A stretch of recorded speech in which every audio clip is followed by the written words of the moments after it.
அன்பு உறவுகளுக்கு இனிய வணக்கங்கள். இன்றைய பதிவுல வரக்கூடிய குரோதி ஆண்டு, தமிழ் புத்தாண்டு, இந்த ஆண்டு முழுவதும் உங்களுக்கு எப்படி இருக்க போகுதுங்கிறத தெளிவாவும் விரிவாவும் பார்க்க போறோம். குறிப்பா இந்த வீடியோவை 3 பாகமா பிரிச்சு சொல்லியிருக்கோம்.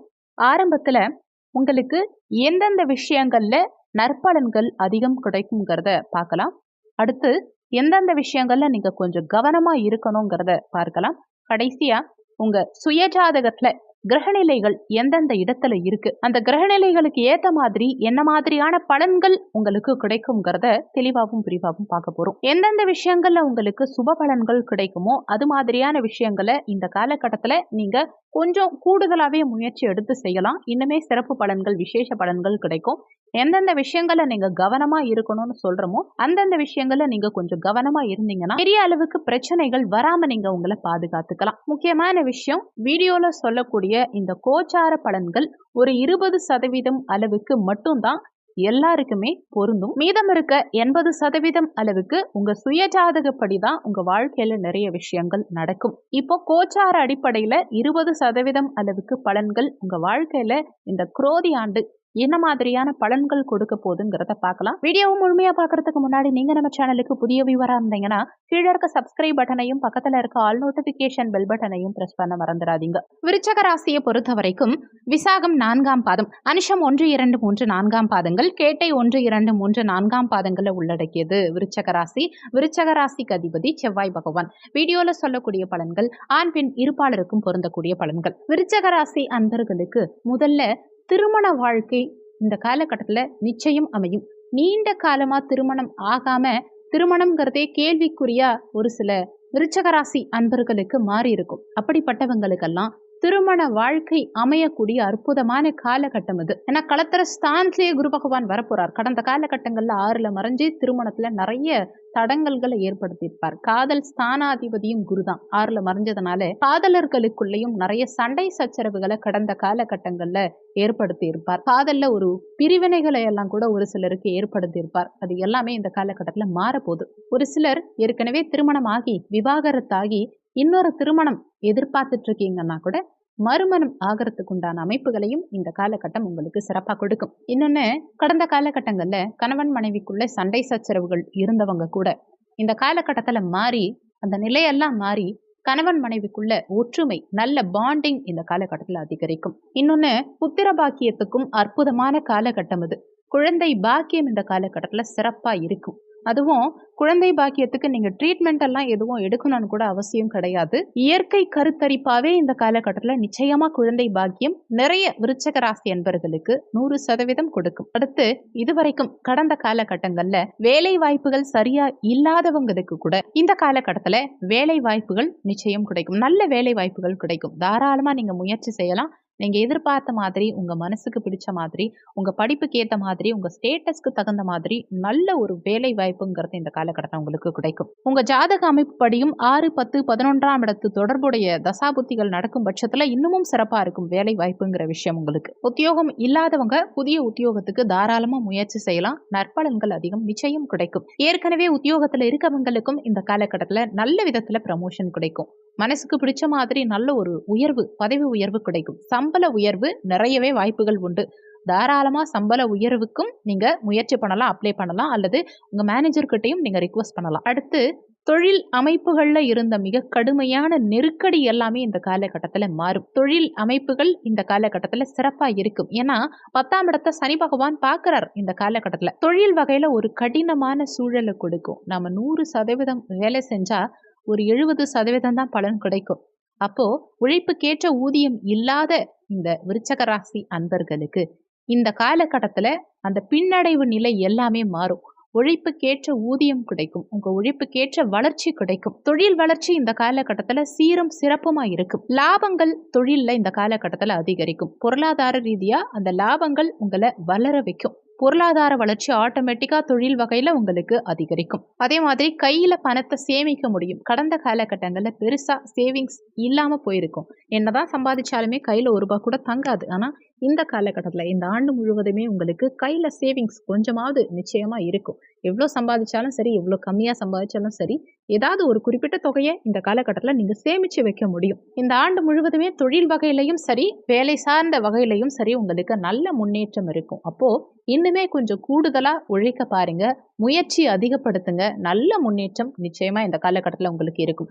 வருமானத்துக்கு இந்த காலகட்டம் சிறப்பு. முக்கியமான விஷயம் கடன் தொந்தரவு. ஏன்னா தனஸ்தானாதிபதி கடந்த காலகட்டங்கள்ல 6ல இருந்த காரணத்தினால தன வருமானம் டோட்டலா ஆஃப் ஆயிருக்கும். கடன் கட்டவே போயிருக்கும். எவ்வளவுதான் வருமானம் வந்திருந்தாலுமே பெருசா கையில தங்காம ஏதாவது ஒரு வகையில போயிருக்கும். ஆனா இந்த காலகட்டம் உங்களுக்கு சிறப்பா இருக்க போது வருமானம் சிறப்பா இருக்கும் காரணத்தினால உங்களுக்கு 6ஆம் இடத்துல இருந்து குரு தொடர்பு மாறிடுச்சு இல்லையா? 6ஆம் இடத்துல இருந்து குரு மாறிட்டார்.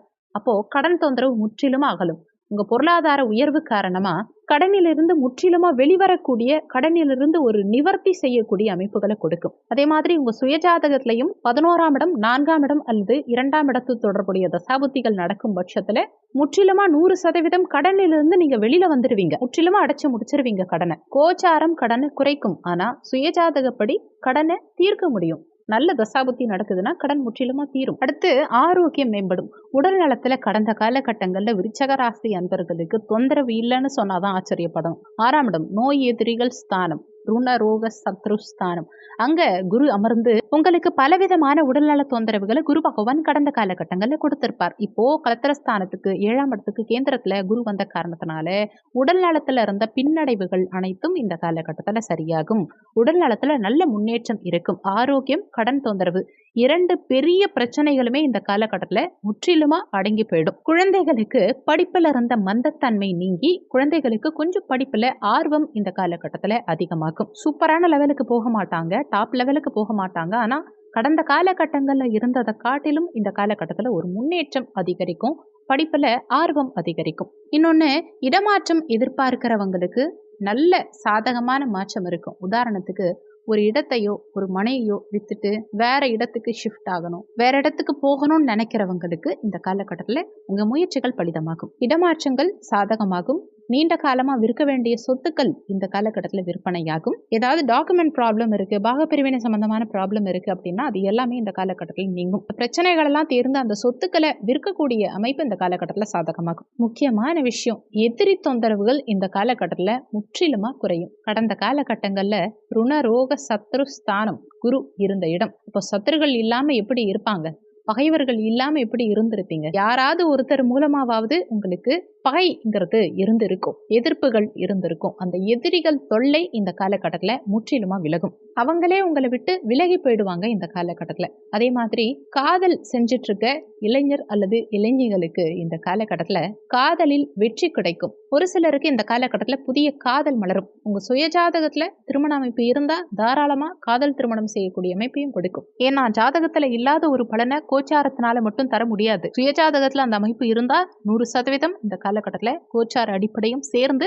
உங்களுக்கு காதல் திருமணம் இந்த காலகட்டத்தில் அமையும். பழைய வீடு, பழைய சொத்து, பழைய வண்டி வாகனம், இந்த மாதிரி பழைய விஷயங்களை வாங்கறதுக்கு உண்டான யோகம், செகண்ட் ஹேண்டட் விஷயங்களை, செகண்ட் ஹேண்டட் பொருட்களை வாங்கறதுக்கு உண்டான அமைப்பு இந்த காலகட்டத்தில் உங்களுக்கு சாதகமா இருக்கும். ஒரு சிலர் ஏற்கனவே இருக்கிற ஒரு இடத்தை வித்து அந்த பணத்துக்கு கூட எக்ஸ்ட்ரா கொஞ்சம் போட்டு வேற ஒரு இடத்துல இடம் வாங்குற அமைப்பு அதையெல்லாம் கொடுக்கும். தெளிவான சிந்தனை பிறக்கும் இந்த காலகட்டத்தில் உங்களுக்கு. எதை செய்யலாம், எதை செய்யக்கூடாது, எதை செஞ்சா என்ன மாதிரி பலன்கள் நமக்கு கிடைக்கும்ங்கிறது இந்த காலகட்டத்தில் உங்களுக்கு தெரியும். பொருளாதாரம், குடும்பம், இந்த மாதிரி சகல விதத்திலையும் பெரும்பாலும் நற்பலன்கள் அதிகம் இந்த காலகட்டத்தில் உங்களுக்கு கிடைக்கும். உழைப்பை எந்த அளவுக்கு நீங்க அதிகப்படுத்துறீங்களோ அந்த அளவுக்கு இந்த காலகட்டத்தில் நல்ல முன்னேற்றம் காண முடியும். அடுத்து எந்தெந்த விஷயங்களை நீங்க கொஞ்சம் கவனமா இருக்கலாங்கிறத பார்க்கலாம். ஆரோக்கியம் இந்த காலகட்டத்தில் உங்களுக்கு மேம்படும். ஆனாலுமே 4ஆம் இடத்துல இந்த ஆண்டு முழுவதுமே உங்களுக்கு சனி இருக்க போறார் இல்லையா? அப்போ ஏதாவது ஒரு வகையில குட்டி குட்டி உடல்நல தொந்தரவுகள் அடிக்கடி கொடுக்கலாம். அதையும் மனசுல வச்சுக்கணும். ஆனாலுமே உங்க ராசியை பார்க்கிற குரு சனி கொடுக்கக்கூடிய கெடுபலன்களை நிவர்த்தி செய்வார். கவலைப்பட வேண்டாம். சனி கொடுப்பார், உடல்நல தொந்தரவுகளை கொடுப்பார், குரு அதை நிவர்த்தி பண்ணுவார். இன்னொன்னு, படிப்புல மாணவர்கள் முழுமையா ஒரு மேலிடத்துக்கு நல்ல ஒரு ஹை லெவலுக்கு வந்துட மாட்டாங்க. கொஞ்சம் டல்னஸ் இருக்கத்தான் செய்யும். ஆனா கடந்த காலகட்டம் அளவுக்கு மோசம் இருக்காது. கவலைப்பட வேண்டாம். படிப்புல ஒரு முன்னேற்றம் இருக்கும். ஆனா பெரிய அளவுல ஒரு முன்னேற்றத்தை நீங்க எதிர்பார்க்க முடியாது. அப்போ விருச்சக ராசிக்கார குழந்தைகள் இருக்காங்கன்னா பெற்றோர்கள் கொஞ்சம் கூடுதல் கவனம் எடுத்து அவங்கள படிக்க சொல்லுங்க. அவங்களுக்கு நிறைய விஷயம் சொல்லிக் கொடுங்க. படிப்பு எவ்வளோ இம்பார்ட்டன்ட் லைஃப்லங்கிறத அவங்களுக்கு எடுத்து புரிய வைங்க. கொஞ்சம் நிறைய அவங்கள மோட்டிவேட் பண்ண ஆரம்பிங்க. முக்கியமா யாரையும் கம்பேர் பண்ணாதீங்க. இன்னொரு குழந்தையோட உங்க குழந்தைய கம்பேர் பண்ணாதீங்க. படிப்போட இம்பார்ட்டன்ஸ் என்ன, படிப்புனால என்னென்ன விஷயத்த சாதிக்கலாங்கிறத அவங்களுக்கு எடுத்து சொல்லி புரிய வைக்க பாருங்க. மோட்டிவேட் பண்ணுங்க. அடுத்தவங்களோட கம்பேர் பண்ணி அவங்கள கஷ்டப்படுத்தாதீங்க. குழந்தைகளை மனசளவில் காயப்படுத்த வேண்டாம். நீங்க அடுத்தவங்களோட கம்பேர் பண்ணும்போது குழந்தைகளுக்கு மனசளவில் காயம் தான் வரும். அடுத்து விருச்சக ராசி இருக்க குழந்தைகளுக்கு இல்ல, விருச்சக ராசி அன்பர்களுடைய குழந்தைகளுக்கு பெற்றோர்களோட கொஞ்சம் கருத்து வேறுபாடுகள் உண்டாகலாம். உங்க குழந்தைகளுக்கும் உங்களுக்கும் கருத்து வேறுபாடுகள் ஏற்படலாம்ங்கிறதுனால குழந்தைகள் கிட்ட கொஞ்சம் பேசும்போது நிதானத்தை கடைப்பிடிங்க. ரொம்ப கோபமான பேச்சை வெளிப்படுத்தாம பொறுமையா எதுவா இருந்தாலும் எடுத்து சொல்லுங்க. அவங்க ரூட்லயே போய் அவங்கள கொஞ்சம் சரி பண்ண பாருங்க. கோபம், ஆக்ரோஷத்தை வெளிப்படுத்த வேண்டாம். உங்க குழந்தைகளோட சண்டை சச்சரவுகளோ, கருத்து வேறுபாடுகளோ அல்லது உங்க குழந்தைகளுக்கு உடல்நல தொந்தரவுகளோ இந்த காலகட்டத்தில் கொஞ்சம் கொஞ்சம் ஏற்படலாம். அதனால அதுலயும் கொஞ்சம் கவனமா இருந்துக்கணும். இன்னொன்னு, ஒரு சிலருக்கு காதலை பொறுத்த வரைக்கும் ஒன்றுக்கு மேற்பட்ட காதல் இந்த காலகட்டத்தில் ஏற்படுறதுக்கு வாய்ப்புகள் இருக்கு. எதிர்ப்பாலினத்தவர்கிட்ட கொஞ்சம் கவனமா இருந்துக்கோங்க. முடிஞ்ச வரைக்கும் முறையற்ற காதலை தவிர்த்துக்கிறது இந்த காலகட்டத்தில் நல்லது. இன்னொன்று, தொழில் வகையில் நீங்கள் தாராளமாக இந்த காலகட்டத்தில் முதலீடு பண்ணலாம். ஆனாலுமே சரியான முதலீடாங்கிறத கொஞ்சம் செக் பண்ணிக்கணும். சரியான முதலீடு பண்ணீங்கன்னா நல்ல முன்னேற்றம் இருக்கும். ஒரு சில நேரங்களில் தவறான இன்வெஸ்ட்மெண்ட் நீங்கள் பண்ணுறதுக்கு வாய்ப்புகள் இருக்கிறதுனால இன்வெஸ்ட்மெண்ட் சார்ந்த விஷயங்கள்ல கொஞ்சம் யோசிச்சு மேற்கொள்வது நல்லது. இது சார்ந்த விஷயங்கள்ல மட்டும் கொஞ்சம் கவனமாக இருந்துக்கோங்க. உடல் நலத்தில் கொஞ்சம் கவனம், உணவு விஷயத்தில் கொஞ்சம் கட்டுப்பாடோடு இருந்தீங்கனாலே உடல்நல தொந்தரவுகளை பார்த்துக்கலாம். குழந்தைகள் கிட்ட கொஞ்சம் அனுசரித்து நடந்துக்கோங்க. இன்வெஸ்ட்மெண்ட் சார்ந்த விஷயங்கள்ல கொஞ்சம் கவனமாக இருந்துக்கோங்க. எதிர்ப்பாலினத்தவர்கிட்ட கொஞ்சம் கவனமாக இருந்துக்கோங்க. இது சார்ந்த விஷயங்கள்ல மட்டும் கவனமாக இருந்துக்கிட்டாலே பெரிய அளவில் பிரச்சனைகள் இல்லாமல் தவிர்த்துக்கலாம். அடுத்து, உங்க சுயஜாதகத்தில் இருக்கும் கிரகநிலை அமைப்புகளின்படி இந்த காலகட்டத்தில் உங்களுக்கு என்ன மாதிரியான பலன்கள் கிடைக்கும்ங்கிறத பார்க்கலாம். உங்க சுயஜாதகத்தில் ராசி கட்டத்தில் ரிஷபம் அல்லது கும்ப வீட்டில் நீங்க என்ன லக்னக்காரங்களா இருந்தாலும் சரி, உங்க ராசி கட்டத்தில் ரிஷப வீட்டிலையோ கும்ப வீட்டிலையோ குரு, சுக்கிரன், புதன் அல்லது சனி இந்த தனிச்சிருந்தாலும் சரி, ஒன்றுக்கு மேற்பட்ட கிரகங்கள் இருந்தாலும் சரி, இந்த குரு, சுக்கிரன், புதன், சனி இந்த ஏதாவது ஒரு கிரகம் இருந்தாலே உங்களுக்கு நற்பலன்கள் ரொம்ப அதிகமாக கிடைக்கும். உறுதியா நல்ல முன்னேற்றம் இந்த ஆண்டு முழுவதுமே உங்களுக்கு இருக்கும்.